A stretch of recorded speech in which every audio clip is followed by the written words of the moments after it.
आणि आता एक मोठी बातमी, गडचिरोली पोलिसांनी 5 जहाल माओवाद्यांना अटक केलेली आहे। भामरागड तालुक्यात बिनागुंडा हा माओवाद्यांच्या कारवाया असलेला भाग आहे आणि त्या भागात पोलिसांवर हल्ला करण्यासाठी 50 पेक्षा जास्त माओवादी उपस्थित असल्याची विश्वसनीय माहिती मिळाल्यानंतर पोलिसांनी C60 कमांडोची 8 पथकं बिनागुंडा भागात पाठवली होती। त्यावेळी संशयास्पद अवस्थेत असलेले 5 माओवादी सशस्त्र हत्यारासह पोलिसांना सापडले आणि गावात नागरिक असतानाही पोलिसांनी गोळीबार न करता शिताफीने त्यांना अटक केली असल्याचं कळतंय।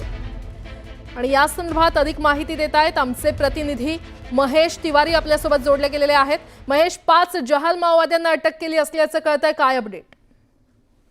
हा जो भाग आहे अबुजमाड हा भाग आहे, हा अबुजमाडचा भाग आहे आणि महत्त्वाचं म्हणजे भामरागड तालुक्याचा शेवटचं टोक आहे।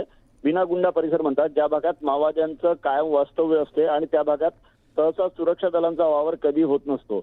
अशा भागात मोठ्या प्रमाणात माओवादी असल्याची माहिती SP निलोत्पल यांना मिळाली होती। त्यानंतर त्यांनी operational additional SP Yatish Deshmukh यांच्या नेतृत्वात C60 कमांडोची 8 पथकं त्या भागात रवाना केली होती आणि त्या ठिकाणी हे अभियान सुरू असताना त्या गावातून या 5 महिला माओवाद्यांना अटक केली आहे।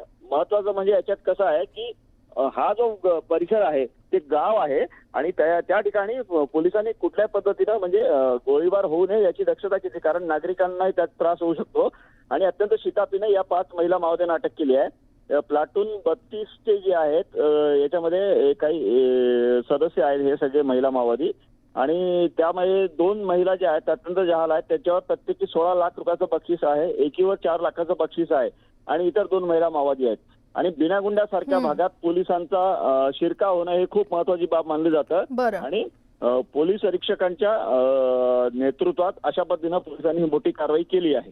ठीक आहे महेश, अपडेट घेत राहू, तुर्तास धन्यवाद।